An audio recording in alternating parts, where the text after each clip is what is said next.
the emergence of the Industrial Revolution. And we know that that was a vast global event that was taking place predominantly in the Western world. And obviously the Industrial Revolution, so it's kind of given as a historical parameter to have really occurred from the 17th of February 1834, and actually progressing up to the 15th of June 1849 before it literally plateaued as an ongoing geopolitical and socio-economic process. This process, known as the Industrial Revolution, effectively took over the workforces globally that were used to being in farming, being in agriculture, the cultivating of fruits, vegetables, cereal, grains, dairy, and livestock farming. And millions upon millions of Irish people, many British people, and Western Europeans were literally taken into the large townships and the various cityscapes of their own countries, and they were repurposed, if you like, in the sense of their workplace vocation to work in factories and no longer work in the fields.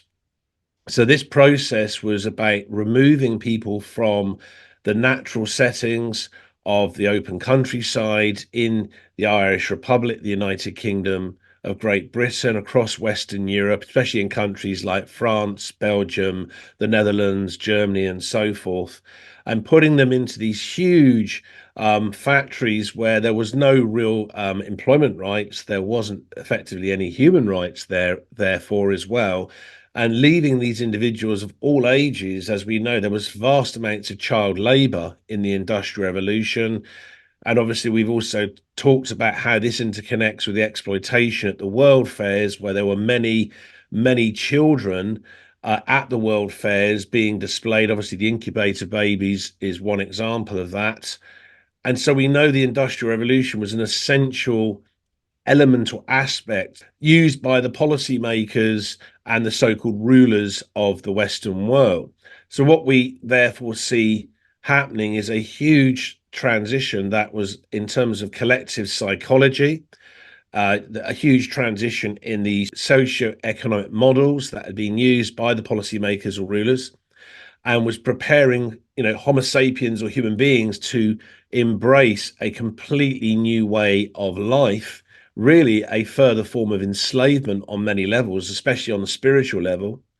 And so, with the collapse of Tataria, obviously, we see the pinnacle of destruction that was reached during the third mud flood on the 7th of June 1892.